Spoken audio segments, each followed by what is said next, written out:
नमस्कार, मैं हरी। आप देख रहे हैं डिटेल न्यूज झारखंड। आइए जानते हैं झारखंड की प्रमुख खबरों को। अगर आप चैनल में नए हैं तो चैनल को सब्सक्राइब अवश्य कर लें ताकि झारखंड की हर छोटी बड़ी खबर आप तक पहुंचा सकें। हेमंत सरकार का सबसे बड़ा फैसला, इन लोगों को हर महीने मिलेगी 10,000 रुपये पेंशन। दरअसल आपको बता दो, झारखंड आंदोलनकारियों को हेमंत सरकार अब और भी बेहतर सम्मान देने जा रही है। मुख्यमंत्री हेमंत सोरेन के निर्देश पर जो संकल्प तैयार हुआ है उसके अनुसार अब अलग अलग 3 कैटेगरी में पेंशन की राशि नहीं दी जाएगी, बल्कि एक समान पेंशन दिया जाएगा। जेल जाने वाले आंदोलनकारियों को एक समान पेंशन के रूप में 10,000 रुपये प्रति माह दिया जाना प्रस्तावित है।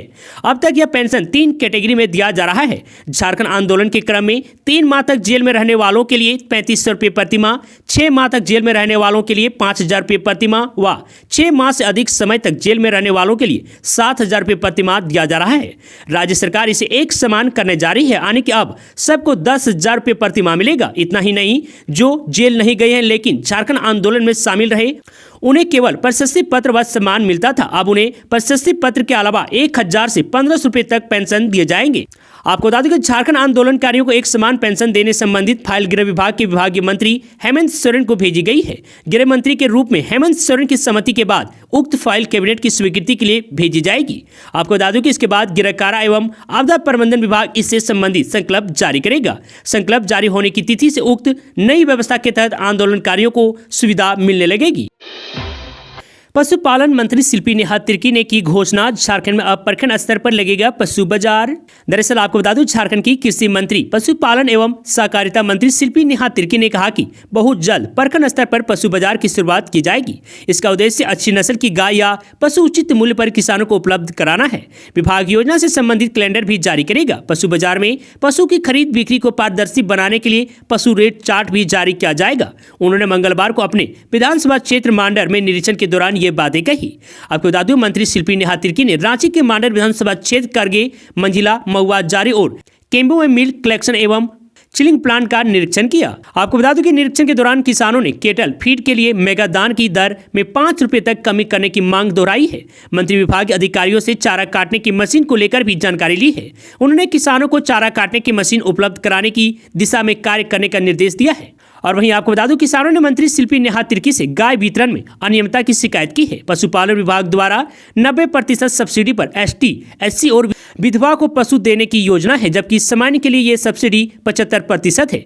किसानों का आरोप है कि बाजार मूल्य से ज्यादा दर निर्धारित कर सब्सिडी का लाभ उन्हें दिया जाता है। मंत्री ने किसानों को आश्वस्त किया है कि अब ऐसा नहीं होगा। विभाग द्वारा दिए जाने वाले पशु का रेट चार्ट भी सार्वजनिक किया जाएगा। मंत्री शिल्पी नेहा तिर्की ने कहा कि विभाग पशुधन योजना को लेकर किसानों के लिए कैलेंडर जारी करेगा। इस कैलेंडर में योजना से संबंधित सभी तरह की जानकारी उपलब्ध रहेगी। और वहीं किसानों ने कहा कि उत्तर प्रदेश और बिहार से लाई जाने वाली गाय की मृत्यु दर अधिक है, इसलिए किसानों ने मंत्री शिल्पी नेहा तिर्की से स्थानीय गाय उपलब्ध कराने का आग्रह किया है। किसानों ने गोकुल भवन की संख्या बढ़ाने की भी मांग की है ताकि दूध कलेक्शन की मात्रा बढ़ाई जा सके। JSSC सीजीएल रिजल्ट पर हाईकोर्ट ने लगाई रोक, कहा पुलिस FIR दर्ज करें और जांच कर रिपोर्ट दें। 22 जनवरी को होगी फिर सुनवाई। दरअसल आपको बता दूं, झारखंड हाईकोर्ट ने JSSC सीजीएल रिजल्ट जारी करने पर रोक लगा दी है। यह रोक अगले आदेश तक के लिए लगाई गई है। वहीं अदालत ने राज्य सरकार को कहा है कि JSSC सीजीएल परीक्षा पेपर लीक होने के संबंध में दर्ज शिकायत पर परीक्षा संचालन अधिनियम 2023 के तहत पुलिस FIR दर्ज करें और जांच कर रिपोर्ट सौंपे। इस याचिका की अगली सुनवाई 22 जनवरी 2025 को होगी। JSSC सीजीएल परीक्षा परिणाम पर रोक, हाईकोर्ट का फैसला, हेमंत सोरेन सरकार के अहंकार की हार, बाबूलाल मरांडी। दरअसल आपको बता दूं, झारखंड हाईकोर्ट के द्वारा JSSC सीजीएल परीक्षा परिणाम पर रोक लगाने के फैसले को बीजेपी प्रदेश अध्यक्ष बाबूलाल मरांडी ने स्वागत योग्य बताया। अपने सोशल मीडिया साइट X पर पोस्ट करते हुए बाबूलाल मरांडी ने कहा कि यह फैसला छात्रों के संघर्ष की जीत और हेमंत सोरेन सरकार के अहंकार की हार है। आपको बता दूं, आगे उन्होंने कहा कि माननीय उच्च न्यायालय द्वारा JSSC सीजीएल परीक्षा परिणाम पर रोक लगवाना स्वागत योग्य निर्णय है। मैं सभी छात्रों और भारतीय जनता पार्टी के कार्यकर्ताओं को धन्यवाद देता हूं, जिन्होंने लोकतांत्रिक तरीके से JSSC सीजीएल परीक्षा की साजिश के खिलाफ आवाज उठाई।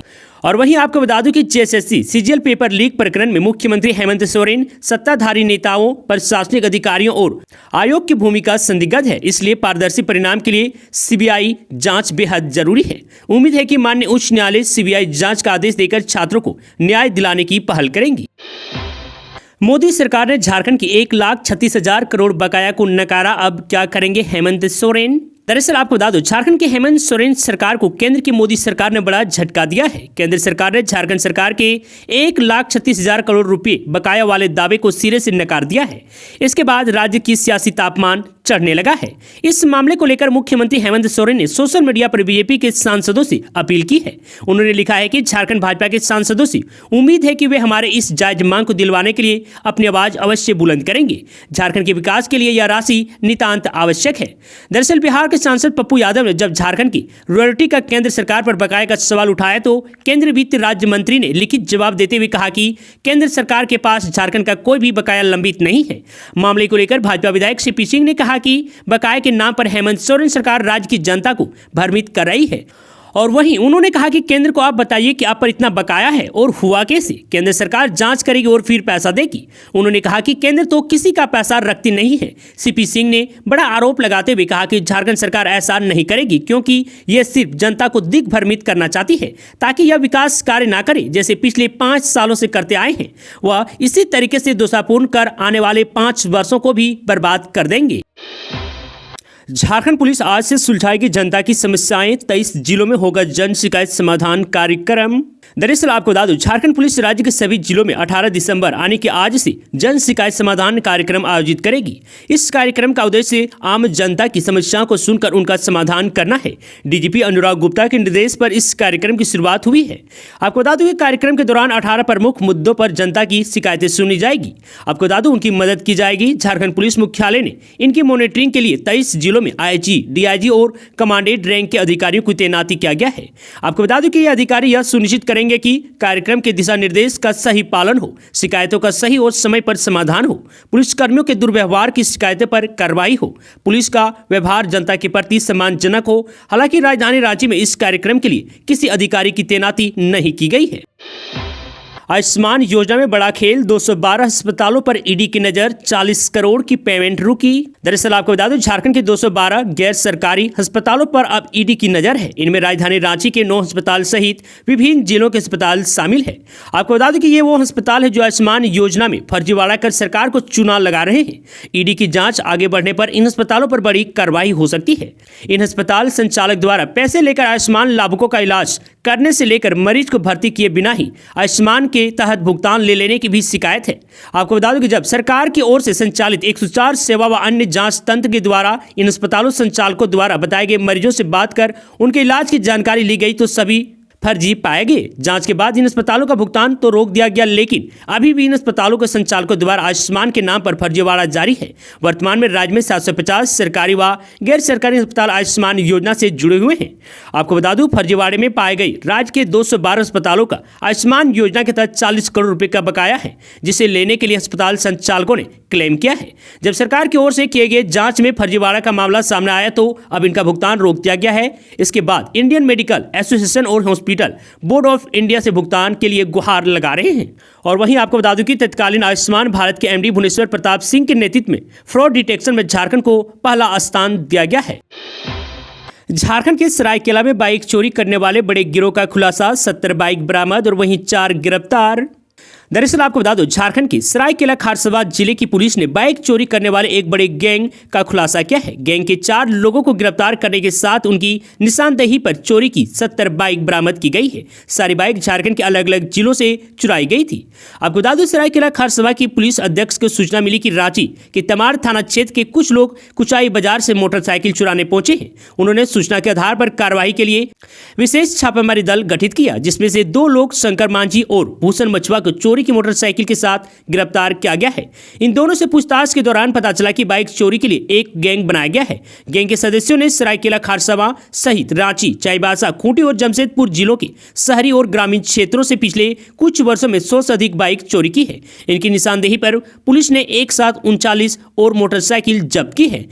इसके बाद गिरोह से जुड़े शिव मुंडा और मंगल मुंडा को गिरफ्तार किया गया और उनके घरों से 30 और मोटरसाइकिल बरामद की गई है। गिरफ्तार आरोपियों के अनुसार शिव मुंडा और मंगल मुंडा का काम चोरी की मोटरसाइकिल को अलग अलग इलाकों में बेचना था। यानी कि पुलिस ने कुल 70 मोटरसाइकिल बरामद की। 15 दिनों में केंद्र ने बकाया नहीं लौटाया तो झारखंड से एक तगाड़ी भी कोयला नहीं निकालने देंगे जेएमएम। दरअसल आपको बता दूं, झारखंड का केंद्र सरकार पर बकाया पैसे को लेकर विवाद रुकने का नाम नहीं लिया जा रहा है। अब झामुमो ने आर पार की लड़ाई लड़ने की बात कही है, साथ ही चुनौती दी है कि झारखंड से एक तगाड़े भी कोयला उठने नहीं देंगे। अब दूसरे तरीके से लड़ने को तैयार हैं।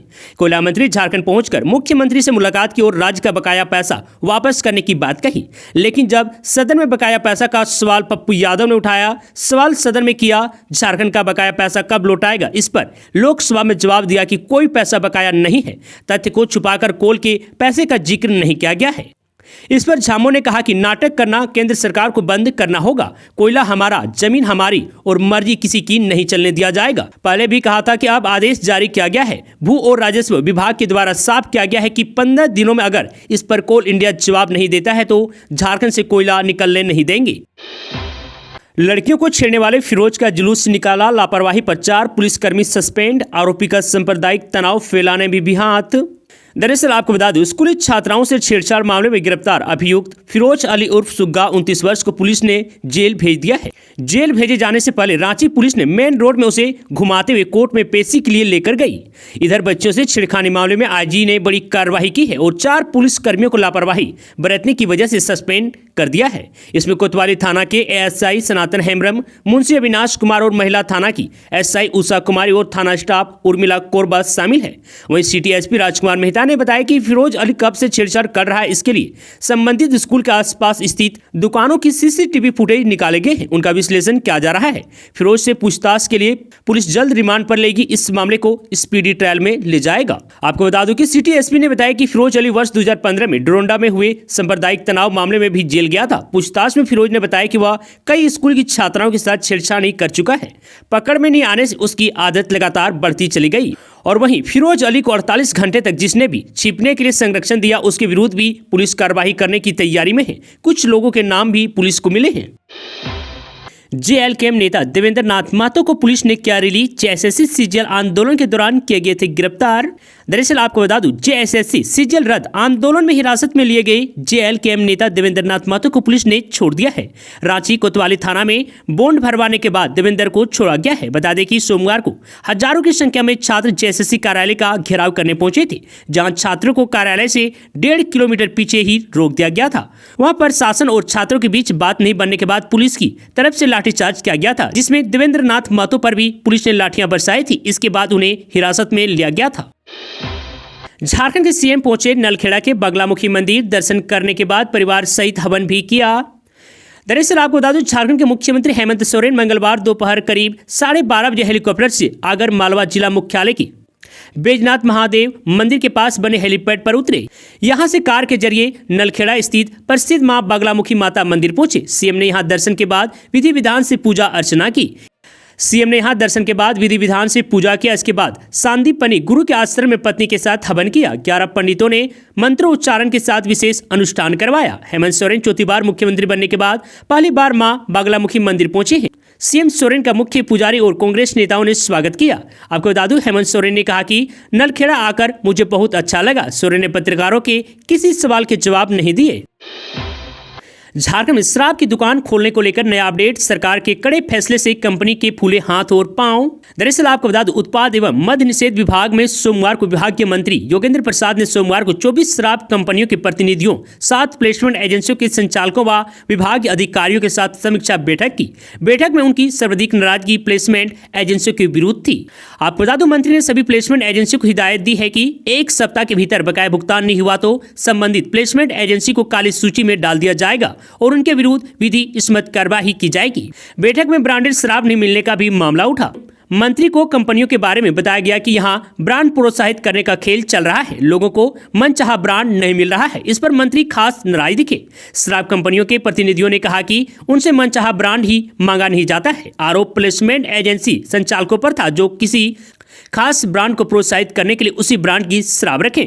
आरोप प्लेसमेंट एजेंसी संचालकों पर था, जो किसी खास ब्रांड को प्रोत्साहित करने के लिए उसी ब्रांड की शराब रखते हैं। और वहीं अब मंत्री ने अधिकारियों को निर्देशित किया है कि सभी जिला मुख्यालय में 1-2 ऐसी दुकानें होंगी जिन्हें मॉडल दुकान बनाया जाएगा। अमूमन शराब दुकानों में हर तरह के लोग की भीड़ रहती है, जिससे कुछ संभ्रांत परिवार के लोग जाने से हिचकिचाते हैं। मॉडल दुकान होने से वहां अच्छे वर्ग के लोग को भी बेहतर शराब मिल सकेगी। शराब दुकानों को भी बेहतर साफ सुथरी व बेहतर डिस्प्ले के साथ संचालित करने का निर्देश दिया गया है।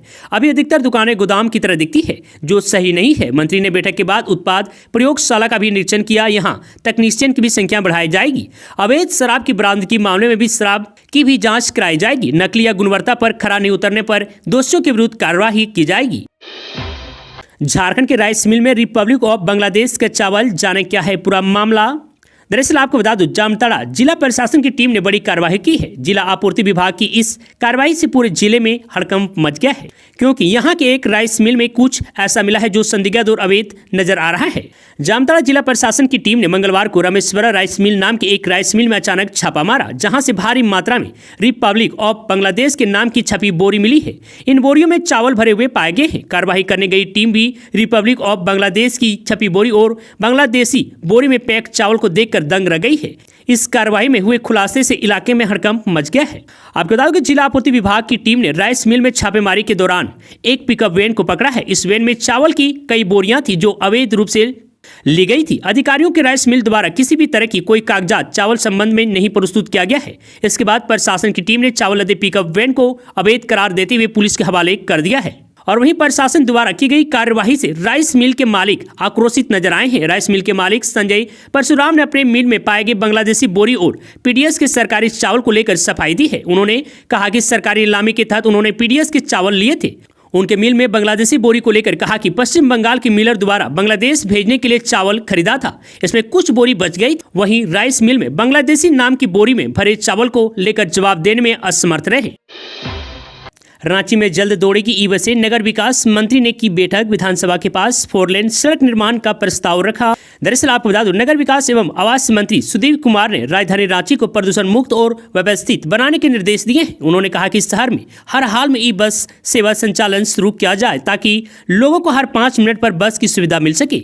इससे लोग निजी वाहन का कम उपयोग करेंगे, जिससे न सिर्फ प्रदूषण कम होगा बल्कि जाम की समस्या भी दूर होगी। मंत्री ने कहा कि पहले राजधानी को संवारा जाएगा, इसके बाद राज्य के अन्य शहरों के विकास पर ध्यान दिया जाएगा। विधानसभा के पास 4 लेन सड़क निर्माण का प्रस्ताव रखा गया है। प्रधान सचिव सुनील कुमार ने बताया कि यह 4 लेन धुरवा इलाके को रिंग रोड से जोड़ेगा, जिससे लोगों को आवागमन में सुविधा होगी। साथ ही रांची क्षेत्रीय विकास प्राधिकार RRDA को आसपास के क्षेत्रों के लिए भवन निर्माण नियमावली तैयार करने के निर्देश दिए हैं। आपको बता दूं कि बैठक में प्रधान सचिव सुनील कुमार ने जानकारी दी है कि शहर में ई बस और स्ट्रीट लाइट की समस्याओं का समाधान जल्द किया जाएगा। वर्ष 2013 में रांची में लो फ्लोर एसी बसें चलाने की योजना बनी थी, लेकिन टेंडर रद्द होने के बाद फाइल आगे नहीं बढ़ सकी। 2 साल पहले सरकार ने 244 नई सिटी बसों की खरीदारी को मंजूरी दी थी, जिसमें 200 डिजिटल बसें और 24 एसी इलेक्ट्रिक बसें शामिल थी। अब इस पर योजना को तेजी से लागू किया जाएगा। और वहीं बैठक में प्रधान सचिव सुनील कुमार ने जानकारी दी है कि शहर में ई बस सेवा और स्ट्रीट लाइट की समस्याओं का समाधान जल्द किया जाएगा। वर्ष 2013 में रांची में लो फ्लोर एसी बसें चलाने की योजना बनी थी, लेकिन टेंडर रद्द होने के बाद फाइल आगे नहीं बढ़ सकी। 2 साल पहले सरकार ने 244 नई सिटी बसों की खरीदारी को मंजूरी दी थी, जिसमें 200 डिजिटल बसें और 24 एसी इलेक्ट्रिक बसें शामिल थी। अब इस योजना को तेजी से लागू किया जाएगा। 11 फरवरी से झारखंड बोर्ड की होगी परीक्षाएं। 10वीं की 13 दिन और 12वीं की 16 दिन चलेगा एग्जाम। दरअसल आपको बता दूं, झारखंड एकेडमिक काउंसिलिंग जैक द्वारा मैट्रिक और इंटर की परीक्षा शेड्यूल जारी कर दिया गया है। परीक्षा 11 फरवरी से शुरू हो रही है। अंतिम परीक्षा 3 मार्च को होगी। बोर्ड के चेयरमैन डॉक्टर अनिल कुमार महतो के निर्देश के आलोक में जानकारी साझा की गई है।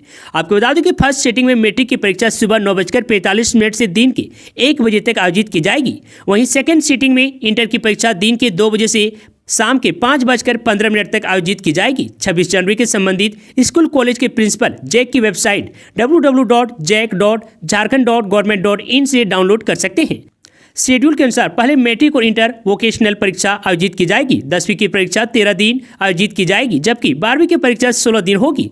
मैट्रिक इंटर की परीक्षा में कुल 6 लाख छात्र शामिल होंगे। इसमें 3,50,000 मैट्रिक के और 2,50,000 इंटर के छात्र शामिल होंगे। और वहीं आपको बताते चले कि मैट्रिक और इंटर का एग्जाम फॉर्म जमा करने का प्रोसेस चल रहा है। लगभग 80% फॉर्म भरने का कार्य पूरा कर लिया गया है।